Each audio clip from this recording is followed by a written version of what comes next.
Dunia pernah meremehkan bangsa ini. Selama ratusan tahun, kita dianggap tidak mungkin berdiri sendiri. Namun sejarah membuktikan, Indonesia justru lahir dari tekanan, penindasan, dan penderitaan. Sejarah bangsa Indonesia bukan sekadar deretan tanggal di buku pelajaran. Ia adalah kisah panjang tentang darah, air mata, dan harapan.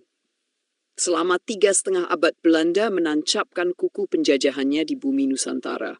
Selama 3 tahun setengah, Jepang mengambil alih dengan propaganda palsu yang menyiksa rakyat. Namun justru dari penindasan itu lahir kesadaran bahwa kemerdekaan adalah harga mati. Penjajahan Belanda dimulai dari kedatangan VOC pada awal abad ke-17. VOC yang awalnya datang untuk berdagang, perlahan berubah menjadi alat penjajahan. Dengan politik adu domba, mereka menguasai kerajaan demi kerajaan. Rakyat dipaksa menanam komoditas yang tidak mereka butuhkan, mulai dari kopi, tebu, hingga rempah-rempah. Dari sistem tanam paksa inilah Belanda mengeruk keuntungan besar, sementara rakyat Indonesia jatuh dalam kemiskinan. Pada abad ke-19 penderitaan semakin nyata. Tanam paksa atau Kulturstelsel membuat petani harus menyerahkan sebagian besar lahannya untuk kepentingan Belanda. Akibatnya, rakyat kelaparan. Di Jawa, ratusan ribu orang meninggal karena paceklik. Inilah titik awal perlawanan rakyat secara masif. Pangeran Diponegoro memimpin Perang Jawa selama 5 tahun. Perlawanan itu memakan korban luar biasa, tetapi menunjukkan bahwa bangsa ini tidak tinggal diam. Dari Sumatera Barat muncul perlawanan kaum Padri. Dari Bali, rakyat tidak gentar melawan meski harus mati dalam puputan. Dari Maluku, Patimura mengangkat senjata. Dari Aceh, Cut Nyak Dien dan Teuku Umar berjuang hingga titik darah penghabisan. Nama-nama ini adalah bukti bahwa semangat kemerdekaan telah hidup jauh sebelum bangsa Indonesia disebut sebagai sebuah negara. Namun perlawanan bersenjata saja tidak cukup. Belanda memiliki persenjataan modern, sementara rakyat hanya dengan bambu runcing. Maka lahirlah cara baru. Pada awal abad ke-20, berdiri organisasi modern seperti Budi Utomo pada tahun 1908. Walaupun masih terbatas pada kaum priai, organisasi ini membuka jalan bagi lahirnya kesadaran nasional. Tidak lama kemudian berdiri Sarekat Islam yang menghimpun pedagang dan rakyat biasa. Dari situ, gagasan persatuan semakin kuat. Hingga pada tahun 1928, lahirlah momen penting, Sumpah Pemuda. Anak-anak muda dari berbagai daerah dengan bahasa, budaya, dan latar belakang berbeda bersetu mengikrarkan satu tanah air, satu bangsa, dan satu bahasa, yaitu Indonesia. Sumpah Pemuda adalah titik balik. Untuk pertama kalinya, kata Indonesia diucapkan dengan penuh keyakinan. Lagu Indonesia Raya ciptaan Bay R. Supratman berkumandang. Peristiwa ini menunjukkan bahwa persatuan adalah kunci melawan penjajahan. Perjalanan sejarah membawa Indonesia pada masa kelam berikutnya, yaitu penjajahan Jepang. Jepang datang pada tahun 1942. Awalnya, Jepang mengaku sebagai saudara tua yang akan membebaskan Asia dari kolonialisme Barat. Namun, kenyataannya jauh berbeda. Jepang memaksa rakyat menjadi romusha, pekerja paksa yang dikirim ke luar Jawa. Lebih dari 2 juta orang meninggal dalam kondisi mengenaskan. Namun, di balik penderitaan itu, Jepang memberikan celah bagi lahirnya kader-kader bangsa. Mereka membentuk organisasi semi-militer seperti PETA, Heihon Barisan Pemuda. Mereka melatih para pemuda Indonesia untuk berdisiplin, memegang senjata, dan mengorganisasi diri. Tanpa disadari, inilah yang kemudian menjadi modal penting ketika bangsa Indonesia memproklamasikan kemerdekaannya. Tahun 1945 menjadi tahun penentuan.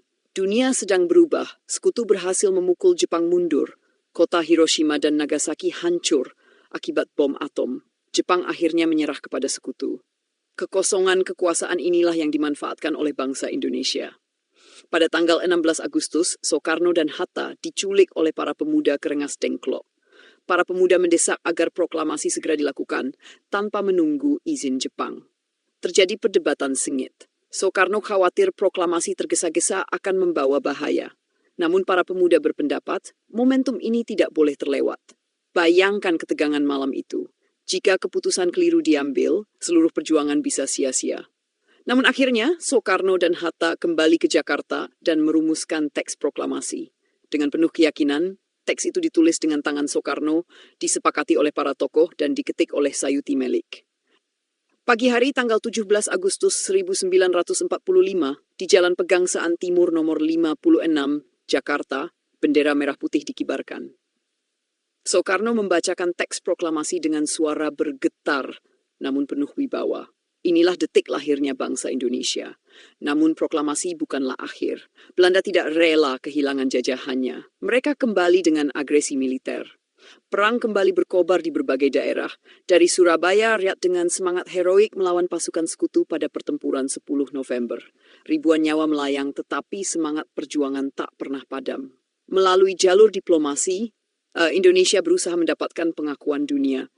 Perundingan Linggarjati, Renville, hingga konferensi meja bundar di Den Haag adalah bagian dari proses panjang itu.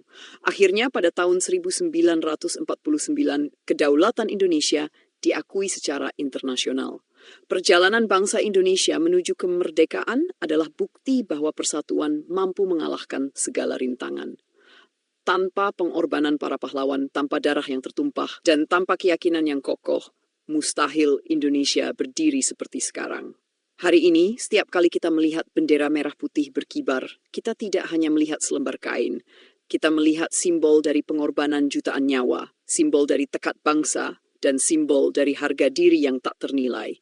Kemerdekaan bukan hadiah. Kemerdekaan adalah hasil perjuangan panjang. Tugas kita sebagai generasi penerus adalah menjaga, merawat, dan mengisinya dengan karya nyata.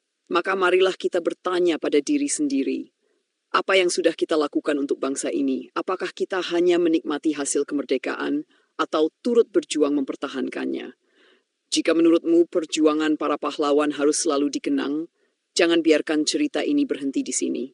Sebarkan kisah mereka agar semakin banyak orang tahu bahwa kemerdekaan adalah anugerah sekaligus amanah. Tekan tombol like untuk menghargai perjuangan mereka. Bagikan video ini agar semangat persatuan tidak pernah padam. Dan tulis di kolom komentar, pahlawan mana yang paling menginspirasimu. Indonesia telah membuktikan pada dunia bahwa bangsa-bangsa yang pernah diremehkan mampu berdiri sejajar dengan bangsa lain. Inilah perjalanan panjang bangsa Indonesia menuju kemerdekaan.